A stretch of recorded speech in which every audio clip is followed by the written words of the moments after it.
As it is, welcome to the glamorous kitchen. Rather simple by modern standards, of course, with no electricity and running water. There is no fridge, no microwave, no toaster, not even a real sink. But what they do have is the centerpiece in the middle of the floor down there. That is the Lincoln's original stove. Cast iron, wood burning, very useful. It's got a stove top and an oven inside, and the shelf that hangs over the front of it called the apron, which you could use to heat irons for your clothing. Do your ironing right there. It is a multi-purpose item. Mary and the hired girl would use that every day, but in particular, Mrs. Lincoln loved the stove. Famously so. Mary loved that stove so much that she wanted to take it with them to the White House. Abraham did have to tell her the unfortunate truth. The kitchens there were full already. There was a staff to cook at the White House, and that stove does weigh about 600 pounds, so no need to haul it across the nation. She agreed to leave it here, and here it still is, so I'm glad they left it. But I do understand why she would have wanted to show it off. It looks amazing still today. Imagine 160 years ago. Pride and joy of the Lincoln kitchen right there. One of the best items they own.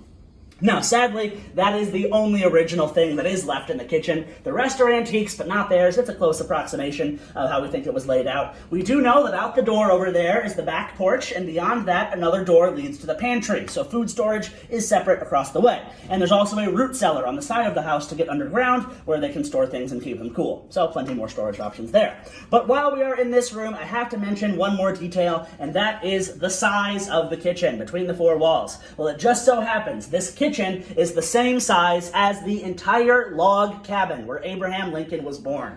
He had to share a cabin the size of this room with 8 other people at once. That is his origin on the frontier. And I think you understand right away why he wanted to educate himself and make a better life. So even though he had less than a year of school put together, he taught himself to read and write every chance he could. Taught himself to be a lawyer by borrowing law books as he grew up. No law school for Lincoln. He passed the bar exam on his own, ended up in Springfield, getting a career, a family, a community, all of that in town.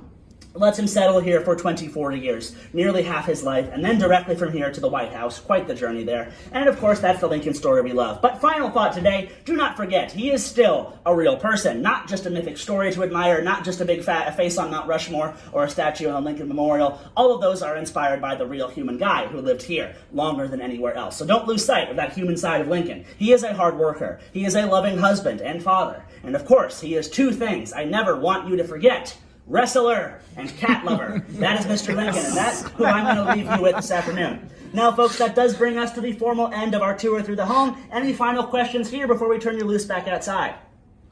Was there a summer kitchen here as well? There was actually not really. They didn't have any structure outside for summer cooking. It would have just been opening up both these doors and praying for a breeze, right? So it would have gotten pretty toasty in here in the summertime. Yeah. All right, guys. Anybody else? Good to go? Okay. Well, at this point, we're going to turn you loose to explore the rest on your own. If you could actually open that door for me there and get us out to the backyard. I'll get the door there as well. Thank you so much, everyone. Do come back. See us again anytime. Tours are always going to be free. We'll happily have you back. But now you can explore the street, the visitor center, the backyard. It's all open and available for you. Come back. See us again. Thank you, everyone. Of course. Thank you for visiting. Very welcome. Thank you.